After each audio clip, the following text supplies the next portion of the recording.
Bonjour à tous, je suis David Leclerc, votre analyste pour badgerinvestor.be. Voici la mise à jour en vidéo de mon avis concernant l'or et l'argent coté en dollars. Et ici, nous ferons une tentative de perspective pour l'année 2015, en tout cas, faire un bilan de l'année 2014 et voir les niveaux clés à suivre pour cette année 2015. On va commencer tout d'abord par l'or. Alors l'or qui cette année a connu une tendance de latéralisation, on va dire, parce que on avait commencé l'année par une ouverture à 1207 dollars et on fait une clôture ici à la fin décembre, une clôture à 1184 dollars. Donc on a perdu une vingtaine de dollars, ce qui n'est pas une vingtaine de dollars, ce qui n'est pas vraiment important sur l'année. Ce qui est important de voir, c'est qu'on a toujours cette tendance baissière qui nous tient depuis l'accélération de 2013, du mois d'avril 2013, sous le niveau des 1561 points. Donc vraiment une accélération importante. Et ici, bien, on tente de construire maintenant une base plus ou moins solide aux alentours des 1185 points. On voit qu'on est face à une fermeture des bandes de Bollinger pour l'instant. Donc vraiment une perte de la volatilité et une perte de force de la tendance baissière. La grosse accélération qu'on a connue entre 2012 et 2013 semble terminée et on voit que courant 2013 et également 2014, même si cette tendance baissière reste présente avec des points bas de plus en plus bas et des points hauts de moins en moins hauts, eh bien cette tendance baissière tente à freiner et donc à décélérer.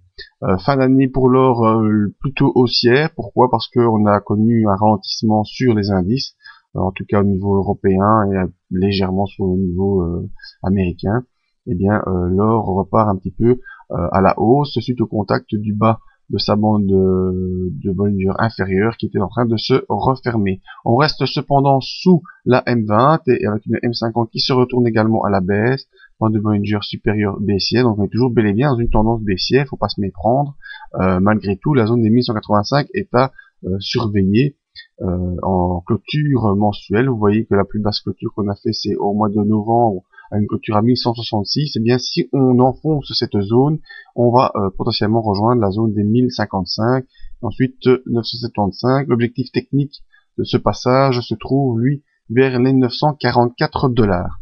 Donc pour l'instant, à surveiller, le franchissement soit de la M20 pour l'année 2015, la M20 située pour l'instant vers 1263 dollars, mais elle va continuer à descendre, et donc le franchissement devrait se faire sur cette zone ici, des 1237 dollars. Si on franchit cette zone à la hausse, eh bien potentiellement on pourra rejoindre les 1385.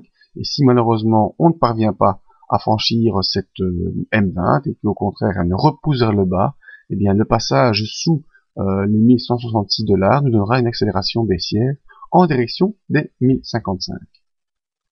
Au niveau de nos indicateurs, on a passé une année 2014 entre les 40 et une accélération baissière sous les 40 courant du mois de septembre. On est revenu en fin d'année sur cette zone de 40, donc ça veut dire qu'on est dans une pression neutre, mais quand même légèrement pression baissière. Vous voyez, on est vraiment dans le bas de la zone neutre, donc dans le bas de la zone neutre, c'est le début de la pression baissière. On est toujours à ce niveau-là pour l'instant.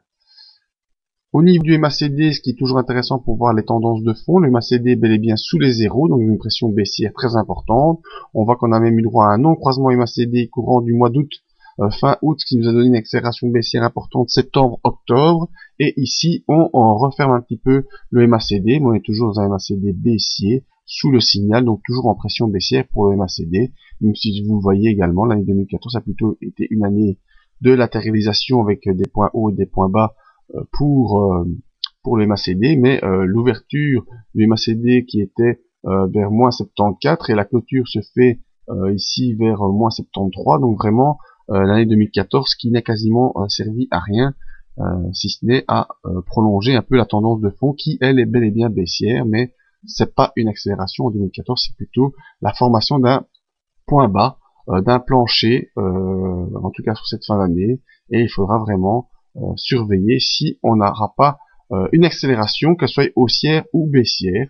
Donc vraiment les points importants pour cette année 2015, et nous verrons en tout cas dans les 6 premiers mois de 2015, voir si on franchit les 1237 en clôture mensuelle à la hausse, pour potentiellement une accélération vers 1394, ou si on va faire une clôture mensuelle sous les 1166 qui correspond à ce dernier petit doji, le doji du mois de novembre. Et donc si on clôture sous cette zone en unité mensuelle, eh bien on aura un objectif baissier vers les 1055 pour l'année 2015. Donc voilà, c'était les perspectives pour l'or. Maintenant pour l'argent, eh bien l'année 2014 a connu sur l'argent par contre une forte accélération baissière en fin d'année. On est venu rejoindre le support des 14,82 $. Et depuis cette zone, au mois de fin décembre, eh bien, on rebondit pour l'instant.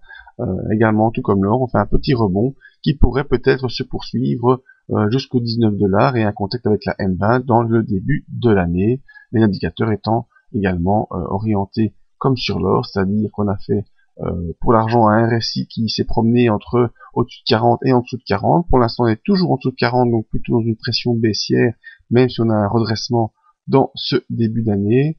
Et notre MACD est également sous les zéros, donc en impulsion baissière de fond, et tente de faire un redressement pour l'instant. Vous voyez également que le MACD sur l'année 2014 est resté plus ou moins au même niveau, comparativement l'année 2013 a connu une forte décélération de MACD.